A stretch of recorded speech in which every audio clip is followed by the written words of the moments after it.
Hi everyone. I say everyone, this is just for Premium and Pro members because we're actually looking at the weekend's ratings, which are actually just for Pro members, but you Premium members are going to get a bit of a bonus here to see these only via my screen. You won't be able to actually access these, but Pro members you certainly can. Just navigate to the right days. By the time you see this, Fridays are probably gone, but Saturdays and Sundays are definitely there. So there's a few races on Saturday and Sunday that I wanted to talk about, and horses that I'm very keen on for these races. So we'll start off with the 12:55, a novices handicap hurdle, and you can see who I like here. And if you remembered my video last year, I was very keen on Immortal, and I thought he ran a good race behind Authorized Speed, and then he ran okay again behind Vega. Both of those were decent novices, and yet Immortal was given a handicap mark of 110. I think that's way too low for Immortal. I think he's much, much better than that.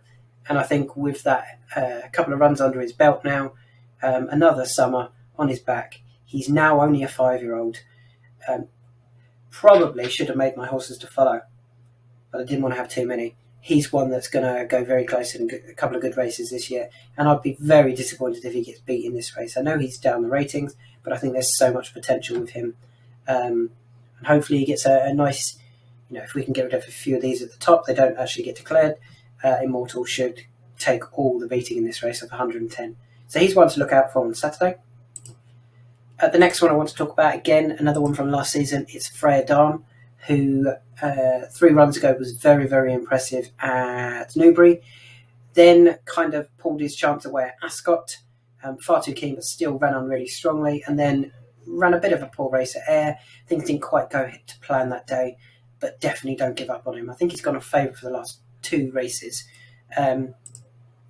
And yeah, I think he will take all of the beating there, to be honest. I think he's better than Boot Hill on their current handicap marks. I think Boot Hill will be right at the top of his mark, whereas this horse still has more to come. Freya Dam, particularly on his current mark. He's only rated 135. I liked him off 136, and I think there's another... I think he could be nearly a 150 horse, to be honest, and yet he's not there yet. Freya Dam, it's a good prize money, so I do think Dan Skelton will be targeting this. So hopefully Dan's got that one right. If you've watched my previous video, you'll hear me talking about Pembroke, which he has definitely got wrong. Moving on to the 2:21 at Newbury, which is 2:21. What a ridiculous time for a race. Just make them all 2:20, 2:25, etc. It's not helping. It's the Bet365 hurdle. I think there's a few horses coming back from chasing here, and I think there's a few horses that are good handicappers, but they're not good enough to win this. So a Hoisinor isn't guaranteed to run here. He could end up in the Charlie Hall. Bold Endeavour, I think, will run here, but I don't think he's good enough to win this race.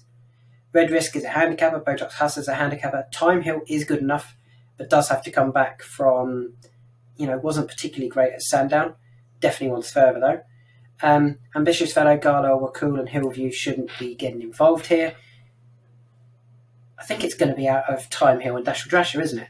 And with that in mind, look at our figures from Dashel Drasher. Plus, he's been over hurdles a lot more recently compared to Time Hill. It's out of those two, and I think Dashel Drasher will win this. And with that in mind as well, this is where Jeremy Scott could be looking at the ratings and going, he's actually a 3 on this one.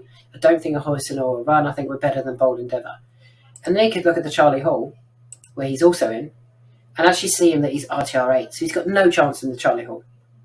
There's no point even thinking about that race. You so often see this, though. There's horses like this. They've got no chance in one. They've got a big chance in another. And they go for the other one because they're like, we might as well run in the Grade 2 Charlie Hall because we think he'll run well. And then he finishes 6th or 7th. And they're like, we weren't good enough, or things didn't go right on the day. No, it's because he wasn't good enough, and yet you still target him at a race that he wasn't good enough. So that's where trainers can be using our ratings as well to, enter a horse in 2-3 races, have a look, see which one they come out higher rated and which ones actually suit them all. A horse I want to highlight for you at Ascot is not Langadan. Well, obviously we had Langadan last year winning the Coral Cup for us. It is this Alto Belly, and I just wonder whether this might actually be a prep run for the Greatwood Hurdle for Harry Fry. I I mean, this 168.2 over 2 mile 3 at Carlisle is a huge figure. Look at the figures in the race even. You know, only Favoir's gone anywhere near that, and that was when third at Kelso in a Greatwood Hurdle, more Battle Hurdle. I mean, that is a really, really good figure. And with that in mind, he clearly has that stamina required for the Cheltenham Hill in the Greatwood Hurdle. And I wonder whether this is actually being used as a prep run, because he has been off for 204 days, rather than this is the race they want to win. This is worth 32. It's a decent prize, but surely the Greatwood Hurdle would be worth more and actually be a better race to target with him. So he's one I definitely want to hope to see run at Ascot. If he does run, I might have a bet on him, because I think he's the best horse in the race, but it's all about whether he's actually being targeted at the race to win as well. We move on to the 345 at Ascot. Now, in my previous video about my National Hunt horses to follow, Moonbay Genius, if he turns up, I think takes all of the beating. If he doesn't, I think Flash Cologne is the one to take the rest of them on with. I think he is maybe the unexposed one other than Moonbay Genius, and I think Flash Cologne can certainly run a big race there, but there are a few others that could certainly run well. But if Moonbay Genius does turn up, Moonbay Genius will take all of the beating here. Moving on to a few races on Sunday. This is one for the trainer. James Owen, you can see, has the top 2 in the ratings. So with that in mind, you know, he could be looking at these ratings going, okay, I got the top 2, I don't need to run them both. I don't need to waste Cannon Rock here, or I could run Cannon Rock here.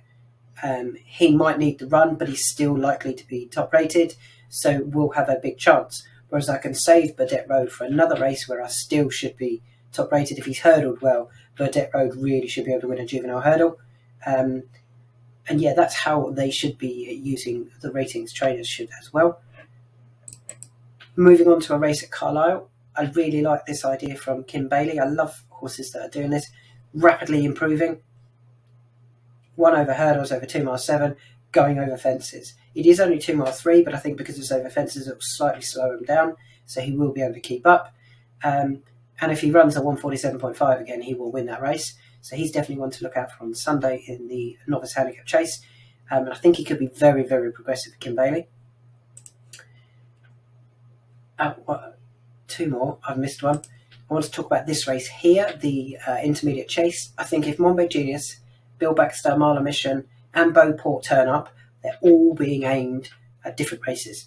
This is just a prep run for them. However, it is a prep run for the real whacker for Cheltenham for the Gold Cup, but it's a learning curve as well. But I think he'd win that. Go to the front and make all the running. He would win that, especially with so many of them being laid out for other races. They're not going to get a hard time. The real whacker will get an easy lead, and I think he'll take all of the beating in that race. And the final one I want to talk about is and I've just lost it, where is it? The Cumberland Handicap Chase. One of my horses to follow, Your Own Story. It's a 0 to 135. It's an easy race over 3 mile 2 for 20 grand. Yeah, okay, this might be a better choice of race than the Durham National, in that it's not completely emptying at the beginning of the season, but I totally expect him to win that race if he turns up. So that's Your Own Story in the 3 mile 2 in the Cumberland Handicap Chase. So there's just a few thoughts for some of the races over the weekend at Ascot, Wetherby, Huntingdon and Carlisle. And remember, this is just for premium and pro members, so don't be sharing this with your friends. Thank you.